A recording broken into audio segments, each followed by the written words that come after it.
Hello everyone, welcome to Nisha knowledge. अपनी NCERT series को आगे बढ़ाते हुए आज हम क्लास 8 का चैप्टर 4 डिस्कस करेंगे, जिसका नाम है इंडस्ट्रीज। आज हम देखेंगे किसी भी एक इंडस्ट्री को, फैक्ट्री को लगाने के लिए कौन कौन से इनपुट्स की जरूरत पड़ती है, किस तरह से इंडस्ट्रीज वर्क करती है, कौन सी एक्टिविटी यहाँ पे ज्यादा इन्वॉल्व रहती है। ये सारी चीजें आज हम इस चैप्टर से रीड करेंगे। जिसने भी प्रीवियस क्लासेस नहीं देखी है, चैनल पे विजिट करके प्लेलिस्ट अवेलेबल है, वहां से जाके आप ये सारे चैप्टर्स पढ़ सकते हैं। चैनल को लाइक शेयर सब्सक्राइब करते रहिए, बेल आइकन को प्रेस करके रखिए, उसको ऑल पे सेट कर दिए ताकि आगे आने वाली वीडियोस की नोटिफिकेशन आपको मिलती है। चैनल पे सारी प्लेलिस्ट अवेलेबल है, आप जाके चेक कर सकते हैं। स्टार्ट करते हैं अपना chapter. Have you ever given a thought to the fact that the notebook you see for writing has come to you after a long process of manufacturing। तो चैप्टर स्टार्ट हो रहा है कि आप ये सोचिए कि जिस नोटबुक पे आप अभी लिख रहे हैं वो पेपर जो बन के आया वो कैसे आया, कैसे उसकी मैन्युफैक्चरिंग हुई है, कितने प्रोसेस से वो गुजरा है, तब जाके वो एक पेपर बना है। इसकी लाइफ स्टार्ट होती है पेड़ से। पेड़ को काटा जाता है, वुड पल्प में फिर केमिकल्स को मिक्स किया जाता है और फाइनली वो वुड पेपर मशीन में जाके पेपर में कन्वर्ट हो जाता है। इन पेपर को फिर प्रेस में भेजा जाता है। अगेन फिर इंक और कुछ केमिकल्स यूज किए जाते हैं, जिससे उन पेपर्स पे लाइंस आती हैं। उन पेजेस को बाउंड करके एक बुक तैयार की जाती है और फिर पैक करके उसे मार्केट्स में भेज दिया जाता है, जो आज आपके हाथ में है। सेकेंडरी सेक्टर और मैन्युफैक्चरिंग में जो रॉ मटेरियल्स है उनको चेंज किया जाता है वैल्यू प्रोडक्ट्स में, जो कि लोग बाग यूज करते हैं। जैसे कि आपने देखा कि वुड पल्प किस तरह से पेपर में और नोटबुक में चेंज हो गया। These represent the two stages of manufacturing process। तो यहाँ पे आपने क्या देखा, दो स्टेजेस से जाके वो पेपर क्या हुआ, एक बुक में चेंज हो गया, जिसमें पहले वुड को पल्प में चेंज किया गया, केमिकल्स मिक्स करके फिर उसके बाद उसके पेपर बनने का प्रोसेस स्टार्ट हुआ। ठीक उसी तरीके से कॉटन को वैल्यूएबल प्रोडक्ट बनाने के लिए, उसको यूज में लाने के लिए उससे पहले थ्रेड बनाए जाएंगे और फिर फिनिश प्रोडक्ट में हमें क्लॉथ मिलता है, कपड़ा मिलता है, जिसकी वैल्यू रॉ मटेरियल से कहीं ज्यादा बढ़ जाती है।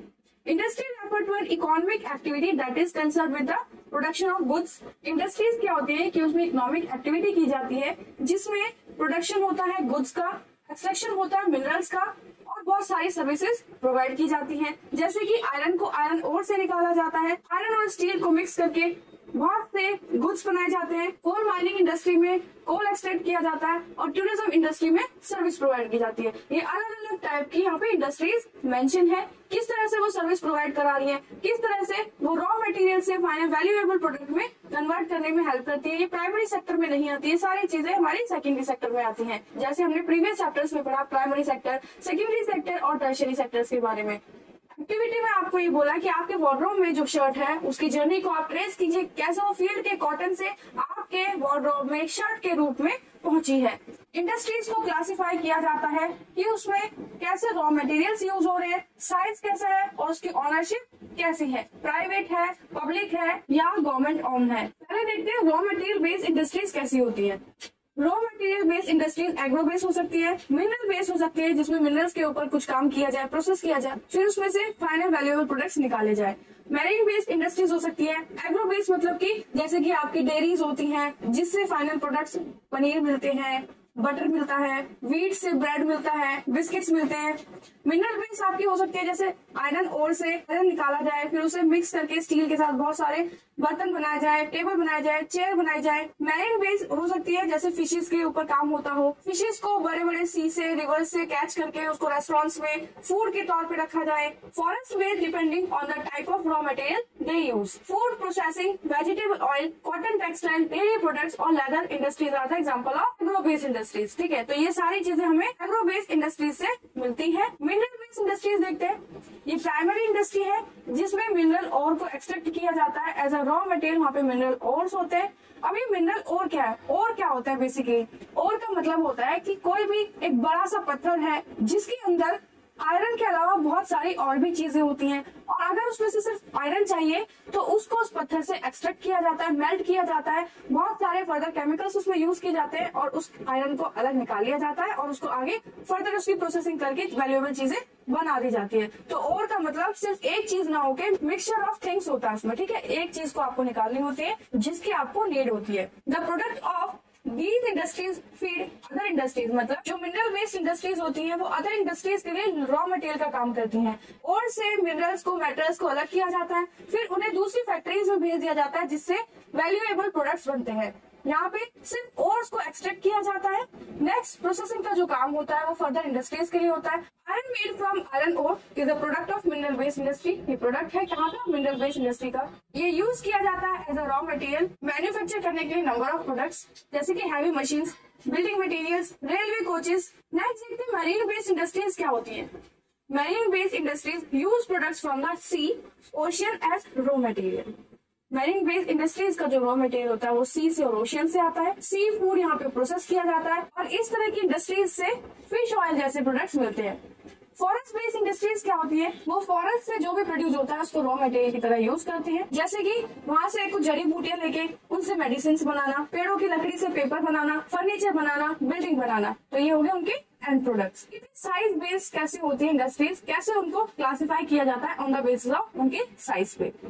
साइज डिपेंड करता है कि उसमें कैपिटल कितनी इन्वेस्ट की गई है, कितना उसमें पैसा लगाया जाता है, कितने नंबर ऑफ पीपल उसमें काम कर रहे हैं, जो प्रोडक्शन हो रहा है वो कितना हो रहा है। साइज के बेसिस पे इंडस्ट्रीज को क्लासिफाई किया जाता है स्मॉल स्केल पे और लार्ज स्केल इंडस्ट्रीज पे।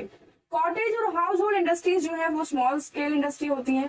इनके जो प्रोडक्ट्स बनते हैं वो ज्यादातर हाथों से बनते हैं, आर्टिसंस उसको बनाते हैं, मशीन यहाँ पे काम नहीं करती है। हाथों से देखो काम होगा तो इतने जल्दी काम नहीं होगा, फाइनेंस यहाँ पे ज्यादा होगी, क्वांटिटी से ज्यादा क्वालिटी पे यहाँ पे वर्क किया जाएगा, जैसे कि बास्केट वीविंग, पोट्री और जो जितने भी हैंडीक्राफ्ट होते हैं वो सभी कॉटेज इंडस्ट्री के एग्जाम्पल है। स्मॉल लेवल पे यहाँ पे काम होगा, इनमें जो कैपिटल लगेगी वो भी कम होगी। लार्ज स्केल इंडस्ट्रीज में जो टेक्नोलॉजी यूज होती है एज कम्पेयर टू दैट इनमें वो बहुत ज्यादा कम होगी।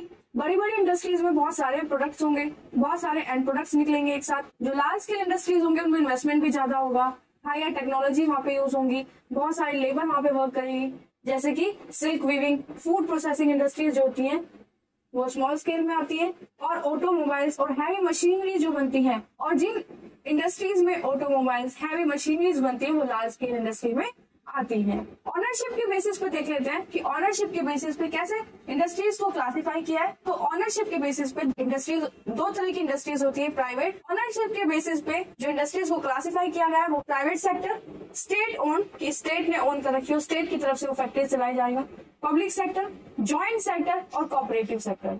प्राइवेट सेक्टर इंडस्ट्रीज क्या होती है कि इनको ऑपरेट किया जाता है ग्रुप ऑफ इंडिविजुअल से, कुछ लोगों का ग्रुप होता है जो इन इंडस्ट्रीज को चलाता है। पब्लिक सेक्टर इंडस्ट्रीज जो होती है वो गवर्नमेंट बेस्ड होती है, गवर्नमेंट को चलाती है, जैसे कि पब्लिक सेक्टर इंडस्ट्री का एग्जांपल है Hindustan aeronautics limited and steel authority of India limited. Next देखते हैं जॉइंट सेक्टर इंडस्ट्रीज क्या होती है। ये ओन की जाती है और ऑपरेट की जाती है स्टेट से और किसी ग्रुप ऑफ इंडिविजुअल से, कुछ लोगों के ग्रुप से, जैसे कि मारुति उद्योग लिमिटेड एक एग्जांपल है जॉइंट सेक्टर इंडस्ट्री का। कोऑपरेटिव सेक्टर इंडस्ट्रीज क्या होती है कि जैसे कोई भी एक ग्रुप है, जैसे मछुआरों का ग्रुप हो सकता है, फार्मर्स का ग्रुप हो सकता है, एक ग्रुप बना लेते हैं, पैसे कलेक्ट करते हैं और फिर वो अपने ग्रुप के लिए, उनके वेलफेयर के लिए वो काम करते हैं। जैसे कि फार्मर्स के ग्रुप ने पैसा जोड़ के एक स्टोरेज हाउस बना लिया जिसमें वो अपने फूड ग्रेन्स को कलेक्ट कर सकते हैं। उसी तरह से अगर मछुआरों ने एक ग्रुप बना के किसी भी डैम के वाटर पे वो काम करने लगे, वहां से अपनी मछलियां जो भी कैच करनी होती है वो कर लेते हैं। अगर वहां पे कोई भी उनको हटाने आएगा तो वो इजीली हट सकते हैं क्योंकि वो एक ग्रुप में काम कर रहे हैं, कोऑपरेटिव ग्रुप बन चुके हैं। तो उस ग्रुप में जितने भी इंडिविजुअल होंगे वो सब एक दूसरे के लिए खड़े हो जाएंगे, कोई भी प्रॉब्लम होगी तो वो आपस में उसको सॉर्ट आउट कर सकते हैं। और अगर उन्हें कोई केस भी करना है तो इंडिविजुअल से ज्यादा ग्रुप का इफेक्ट पड़ता है, इजीली उनकी बातें सुनी जाएंगी। तो इस तरह से जो कोऑपरेटिव ग्रुप बनते हैं, कोऑपरेटिव सेक्टर भी इसी तरह से होते हैं, इंडस्ट्रीज बनाते हैं जिसमें ग्रुप ऑफ पीपल होता है जो कि प्रोड्यूसर भी होते हैं, सप्लायर्स भी होते हैं, मतलब उनके पास रॉ मटेरियल होता है और आपस में मिलकर एक ऐसी फैक्ट्री बना लेते हैं जिससे वो अपने रॉ मटेरियल को प्रोसेस करके बेच सके। जैसे कि जो फिशरमैन का अगर ग्रुप हुआ तो उन्होंने क्या किया, फिश को कैच किया और एक रेस्टोरेंट वाले से, होटल वाले से बात कर ली और अपनी फिश को वहाँ पे सप्लाई कर दिया। तो ये क्या हो गया, प्रोड्यूसर हो गया, सप्लायर हो गया। उसी तरह से फार्मर्स को देख लीजिए, मान लीजिए फार्मर्स की कोई कोऑपरेटिव ग्रुप है, उन्होंने एक प्रोसेसिंग यूनिट बना ली और जो उनको रॉ मटेरियल मिल रहा है अपने खेतों से, फील्ड से, वीट, उन्होंने उसको प्रोसेस करके ब्रेड, बिस्किट्स, ये सारे प्रोडक्ट्स बना के बेचने लगे। ऐसे ही एक एग्जांपल है कोऑपरेटिव सेक्टर इंडस्ट्री का Anand milk union limited, Sudha dairy are success stories of a cooperative venture. Factors कौन कौन से इफेक्ट करते हैं इंडस्ट्रीज की लोकेशन के लिए कि एक इंडस्ट्री कहाँ पे लगाई जाएगी, कौन कौन सी चीजें उसको जरूरत पड़ेगी। जैसे कि किसी भी जगह अगर आपको फैक्ट्री लगानी है तो आप सबसे पहले क्या ध्यान रखेंगे कि वहाँ की जमीन उबड़ खाबड़ ना हो, प्लेन होनी चाहिए, ताकि आप जो वहाँ पे इंडस्ट्री बनाए वो बिल्कुल सही हो, उसका सरफेस अच्छा हो। आसपास पानी की अवेलेबिलिटी कैसी है, लेबर वहाँ पे कैसे मिलेगी, इलेक्ट्रिसिटी वहाँ पे है या नहीं, ट्रांसपोर्टेशन की क्या फैसिलिटी है, अगर आपको रॉ मटेरियल मंगाना है या अपने फिनिश प्रोडक्ट्स को मार्केट तक पहुंचाना है तो वहाँ पे ट्रांसपोर्ट की फैसिलिटी अच्छे से होनी चाहिए। तो यहाँ पे कोई फैक्टर्स मेंशन है कि ट्रांसपोर्टेशन वहाँ पे हो, लैंड अच्छी हो, पावर वहाँ पे सप्लाई अच्छे से होती हो, रॉ मटेरियल इजिली वहाँ पे मिल जाए, आसपास फील्ड्स हो, अगर आपकी रॉ मटेरियल वहाँ पे प्रोवाइड हो जाए, लेबर वहाँ पे चीप हो, अच्छे मांग में जितनी आपको लेबर चाहिए वो मिल जाए, वहाँ पे कैपिटल वहाँ से बन रही हो, मार्केट उसके आसपास हो, ताकि आप अपने प्रोडक्ट को डायरेक्ट मार्केट तक इजिली ले जा पाए। तो जब सबसे पहले टाटा और स्टील इंडस्ट्री बनी थी, सारे फैक्टर्स देखे गए थे। जब पहली आयरन और स्टील इंडस्ट्री बनी थी जमशेदपुर में, वहाँ देखा गया कि वहाँ पे बहुत अच्छे आयरन और वहाँ से मिल रहे हैं, वहाँ पे पानी की अवेलेबिलिटी चेक की गई, तो ये सारे फैक्टर्स वहाँ पे देखे गए और एक सुटेबल जगह वो इंडस्ट्री लगाई गई जो कि आज तक रन कर रही है। The factors affecting the location of the industry are availability of raw material, land, water, labor, power, capital, transport और market। तो ये सारी सुटेबल चीजें हैं जो इंडस्ट्रीज के लिए अवेलेबल होनी चाहिए। कभी कभी कुछ ऐसे फैक्टर्स होते हैं जो गवर्नमेंट भी प्रोवाइड करती है, इंसेंटिव्स डालती है, सब्सिडीज देती है पावर के लिए, लो ट्रांसपोर्ट कॉस्ट पे वो ट्रांसपोर्ट अवेलेबल करवाती है इंडस्ट्रीज के लिए, और भी अदर इंफ्रास्ट्रक्चर जो होते हैं जैसे कि स्टोरेज बना के देती है फार्मर्स को। तो गवर्नमेंट भी ऐसे काम कर रही है लोगों के वेलफेयर के लिए, और इंडस्ट्रीज ऐसे बैकवर्ड एरिया में वो लगा के देती है ताकि वहाँ का भी इंफ्रास्ट्रक्चर चेंज हो, वहाँ की भी तरक्की हो सके, डेवलपमेंट वहाँ पे हो सके। बिकॉज हम क्या देखते हैं, जहाँ पे इंडस्ट्रीज लगती है वहाँ पे डेवलपमेंट हो जाता है, तो आसपास शहर और सिटीज बनने लग जाते हैं, मार्केट्स आ जाती हैं। तो इन सब चीजों के लिए भी गवर्नमेंट अपने तरफ से इंसेंटिव्स डालती है, बैकवर्ड एरिया में ज्यादा से ज्यादा फैक्ट्रीज लगाने की कोशिश करती है ताकि वहाँ की जो पॉपुलेशन है वो भी डेवलप कर सके। वहाँ की जो पॉपुलेशन होगी उन फैक्ट्रीज में उनको काम मिलेगा, पैसा मिलेगा, जिससे वो अपनी डेली लाइफ को एक लेवल ऊपर ले जा पाएंगे। इंडस्ट्रियल सिस्टम क्या होता है? An industrial system consist of inputs, उसमें इनपुट्स होते हैं, प्रोसेस किया जाता है, उसके बाद आउटपुट मिलता है।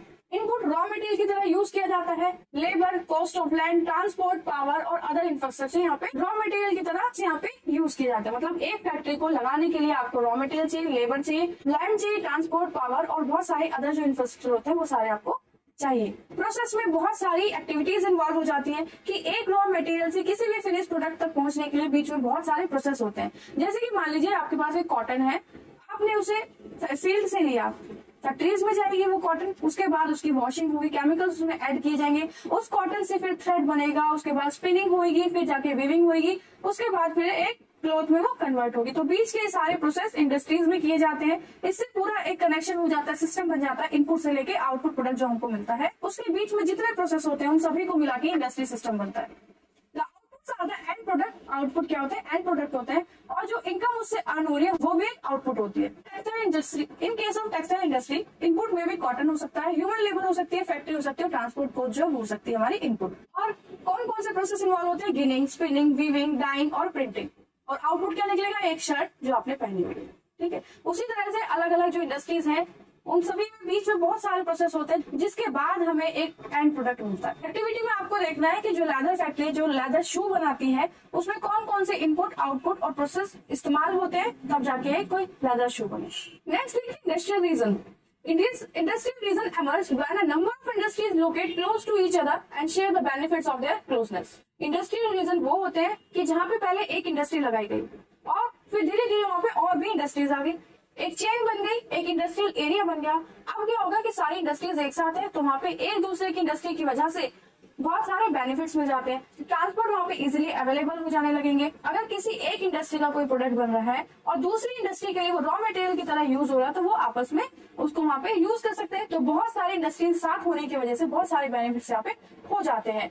ऐसे बहुत सारे इंडस्ट्रियल रीजन बने हुए हैं पूरे वर्ल्ड में, जैसे कि ईस्टर्न नॉर्थ अमेरिका में, वेस्टर्न एंड सेंट्रल यूरोप में, ईस्टर्न यूरोप में, ईस्टर्न एशिया में। तो ये सारे रीजन हमें मैप में भी दिखाए गए हैं कि ये जो आपको येलोइश जो पार्ट दिख रहा है जैसे ये वाला, और ये जो पूरा रीजन है ये एक बेल्ट है इंडस्ट्रियल रीजन की। पूरे यूरोप में ये इंडस्ट्रियल बेल्ट है। इस तरह से देखिए आप पूरे एरिया में इंडस्ट्रियल बेल्ट आपको दिखाई देगी। इसमें ये जो ब्लैक ब्लैक पोर्शन है ये पूरे इंडस्ट्रियल रीजन है। आप देखेंगे कि नॉर्थ अमेरिका में जो ईस्टर्न रीजन है वो कितने बड़े लेवल पे वहाँ पे फैक्ट्रीज है, इंडस्ट्रीज है।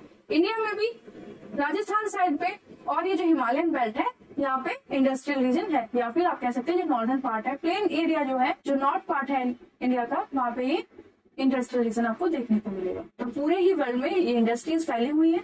आगे देखते हैं, industrial region tend to be located in the temperate area. आप देखेंगे कि जो इंडस्ट्रियल रीजन है वो ज्यादातर कहाँ लोकेट होते हैं, टेम्परेट रीजन में, सी पोर्ट के पास और या फिर कोल्ड फील्ड के पास। कोल्ड फील्ड से क्या मिलता है, बिजली मिलती है। सी पोर्ट किस लिए यूज हो जाएंगे कि आपको अगर अपना सामान इधर से उधर पहुंचाना, इजिली वहां पे ट्रांसपोर्ट अवेलेबल हो जाएंगे। टेम्परेट एरिया होगा, वहाँ का एटमोस्फेयर, वहाँ का क्लाइमेट अगर अच्छा होगा तो अच्छे से वहाँ पे काम हो पाएगा। पॉपुलेशन वहाँ पे ज्यादा होगी जिससे कि लेबर अच्छे से वहाँ पे मिल पाएगी, आराम से आप लेबर वहाँ ढूंढ पाएंगे। इंडिया में ऐसे बहुत सारे इंडस्ट्रियल रीजन है, जैसे कि मुंबई पुणे क्लस्टर जो कि सी पोर्ट के पास है, बेंगलोर तमिलनाडु रीजन जो कि सी के पास है, हुगली रीजन, अहमदाबाद बड़ौदा रीजन, छोटा नागपुर इंडस्ट्रियल बेल्ट। छोटा नागपुर में क्या होता है, आयरन और बहुत सारे हैं तो वहाँ पे से इजिली आयरन मिल जाता है, तो इसलिए वहाँ पे बहुत सारी आयरन बेस्ड इंडस्ट्रीज मिल जाएंगी। विशाखापट्टनम, गुंटूर बेल्ट, गुड़गांव, दिल्ली, मेरठ, तो गुड़गांव, दिल्ली, मेरठ सारा एनसीआर में आता है जो कि डेवलप रीजन है। तो यहाँ पे जो एक इंडस्ट्री को लगाने के लिए जो बेसिक नीड्स होती है वो सारी अच्छे से फुलफिल हो जाती है। आसपास के फार्मर्स भी यहाँ पे खेती करते हैं, फील्ड्स होते हैं तो रॉ मटेरियल भी मिल जाता है अगर किसी की एग्रो बेस्ड इंडस्ट्री है तो। तिरुवनंतपुरम इंडस्ट्रियल क्लस्टर रीजन, ये सारे इंडस्ट्रियल रीजन है, उनके सारे नाम दिए। ऐसा नहीं है कि इंडस्ट्रीज होना सिर्फ अच्छी बात होती है, अगर इंडस्ट्री बनाई जा रही है तो उसके कुछ ना कुछ बैड इम्पैक्ट्स भी होते हैं, जैसे कि इंडस्ट्रियल डिजास्टर भी होता है। 1984 में 3 दिसंबर को डिजास्टर आया जिसमें क्या हुआ कि केमिकल बेस्ड इंडस्ट्री थी जिसमें से poisonous methyl isocyanide gas hydrogen cyanide के और अदर गैसेस के साथ रिलीज हुई। लोगों को भागने का मौका ही नहीं मिल पाया, वहाँ के बहुत सारे लोग जो है वो अंधे हो गए, इम्यून सिस्टम की प्रॉब्लम्स हो गई, गैस्ट्रोइंटेस्टाइनल डिसऑर्डर्स हो गए। तो ये भोपाल की बात है, भोपाल ट्रेजेडी बहुत ज्यादा फेमस है इस इंसिडेंट के लिए। आज भी ये फैक्ट्री वहाँ है और उसकी हालत इतनी ज्यादा बेकार हो चुकी है, जैसे खंडर होते हैं वैसे ही फैक्ट्री हो चुकी है आज। लेकिन कभी यहाँ पे इतना बड़ा डिजास्टर आया था कि जिसकी वजह से यहाँ के जो लोग हैं रहने वाले या जो बच्चे पैदा हो रहे हैं उनको अभी भी प्रॉब्लम हो रही है इन सब चीजों में। 23 दिसंबर को 2005 में फिर से एक ऐसा ही गैस लीक का इंसिडेंट सामने आया जो कि गांव कैनिया की बात है, चौंगिंग चाइना में, जहां पे 243 पीपल मर गए, 9000 इंजर्ड हो गए और लगभग 64,000 इवैक्यूएट हो गए। तो इतने मास लेवल पे किसी एक इंडस्ट्री की वजह से डिस्ट्रक्शन भी होता है। आप कैसे रिस्क रिड्यूस कर सकते हैं, ऐसे कौन कौन से मेजर्स ले सकते हैं जिससे ऐसे जो इंसिडेंट होते हैं वो ना हो। तो डेंसली पॉपुलेटेड एरिया जहाँ पर है वहाँ पे आप इंडस्ट्रीज नहीं लगानी चाहिए। वहाँ के जो लोग हैं, अगर आसपास इंडस्ट्रीज के लोग रह रहे हैं तो उनको प्रॉपर पता होना चाहिए कि यहाँ पे स्टोरेज है टॉक्सिन्स का जिसमें से हैजार्डस सब्सटेंस को लीक होने की या ऐसे एक्सीडेंट्स होने की संभावना हो सकती है, तो आप उसके लिए प्रिपेयर हैं, ठीक है। अपने सुटेबल मेजर्स ले पाए, उस जगह को छोड़ के टाइमली निकल पाए। तो उन लोगों को अवेयर होना चाहिए, उनको पता होना चाहिए, उसको बताना चाहिए कि आप किस चीज में काम कर रहे हैं। फायर वार्मिंग और फाइटिंग सिस्टम इम्प्रूव होने चाहिए। स्टोरेज कैपेसिटी जो है टॉक्सिक सब्सटेंस की वो अच्छे से होनी चाहिए और लिमिटेड होनी चाहिए। पॉल्यूशन डिस्पर्जन क्वालिटी जो है इंडस्ट्रीज में वो इम्प्रूव होनी चाहिए, ठीक है। तो ये सारे मेजर्स लेके इन सारे रिस्क को कम किया जा सकता है। डू यू नो में बताया है कि जितनी भी इमर्जिंग इंडस्ट्रीज है वो सनराइज इंडस्ट्रीज कहलाई जाती हैं। इसमें एक अच्छा एग्जांपल दिया है कि जो इन्फॉर्मेशन टेक्नोलॉजी है, वेलनेस है, हॉस्पिटैलिटी नॉलेज, ये सारी क्या है, इमर्जिंग इंडस्ट्रीज है, मतलब ये भी ग्रो कर रही है, सनराइज हो रहा है। डिस्ट्रीब्यूशन ऑफ मेजर इंडस्ट्रीज, बड़ी बड़ी जो इंडस्ट्रीज है उनका डिस्ट्रीब्यूशन किस तरह से हो रहा है। जो वर्ल्ड की मेजर इंडस्ट्रीज है आयरन और स्टील के लिए जो काम करती है, या टेक्सटाइल इंडस्ट्रीज है, या फिर जो इन्फॉर्मेशन टेक्नोलॉजी वाली इंडस्ट्री है, तो इन्हीं सारी इंडस्ट्रीज के बारे में हम पढ़ेंगे। तो आयरन और स्टील और टेक्सटाइल इंडस्ट्री सबसे पुरानी इंडस्ट्री है इंडिया में और हर जगह पूरे वर्ल्ड में सबसे पहले यही इंडस्ट्रीज लगाई गई। जब वर्ल्ड वॉर हुआ तो आयरन और स्टील की बहुत ज्यादा जरूरत पड़ी आर्मामेंट्स बनाने के लिए, गन्स बनाने के लिए, और उससे भी पहले टेक्सटाइल इंडस्ट्रीज चलती थी। जबकि जो इंफॉर्मेशन टेक्नोलॉजी वाली जो इंडस्ट्री है वो अभी इमर्जिंग है। The countries in which iron और स्टील इंडस्ट्री लोकेटेड, वो कौन कौन सी कंट्री है जिसमें आयरन और स्टील इंडस्ट्रीज है, वो है जर्मनी, यूएसए, चाइना, जापान और रसिया। स्टाइल इंडस्ट्रीज कंसंट्रेटेड थी सबसे पहले इंडिया में, फिर Hong Kong, south Korea, Japan, Taiwan, अब हर जगह ये इंडस्ट्रीज है। मेजर हब है इंफॉर्मेशन टेक्नोलॉजी इंडस्ट्री के सिलिकॉन वैली जो कि सेंट्रल कैलिफोर्निया में है, बेंगलोर रीजन इंडिया का। तो ये इंडस्ट्रीज की लोकेशन है कि पूरे वर्ल्ड में कहाँ कहाँ आपको मिलेंगी। तो आप इन सारे इंडस्ट्रीज को मैप पे प्लेस करने की जरूर कोशिश कीजिएगा ताकि आपको अच्छे से इनकी लोकेशन याद हो सके। नोट्स में आप इन प्लेसेस को जरूर ऐड कीजिएगा। तो ये फर्स्ट पार्ट हमारा यही खत्म होता है। नेक्स्ट पार्ट में हम बाकी का बचा हुआ चैप्टर अच्छे से रीड करेंगे। कोई भी डाउट आता है तो कमेंट करके जरूर पूछिएगा। चैनल को लाइक, शेयर, सब्सक्राइब जरूर कीजिए। बेल आइकन को प्रेस करके रखिए ताकि जब भी इस चैप्टर का सेकंड पार्ट अपलोड हो सके आपको मिल सके। तब तक के लिए चैनल पे विजिट कीजिए। बाकी और चैप्टर्स की प्लेलिस्ट आप चेकआउट कर सकते हैं। All the best and thank you.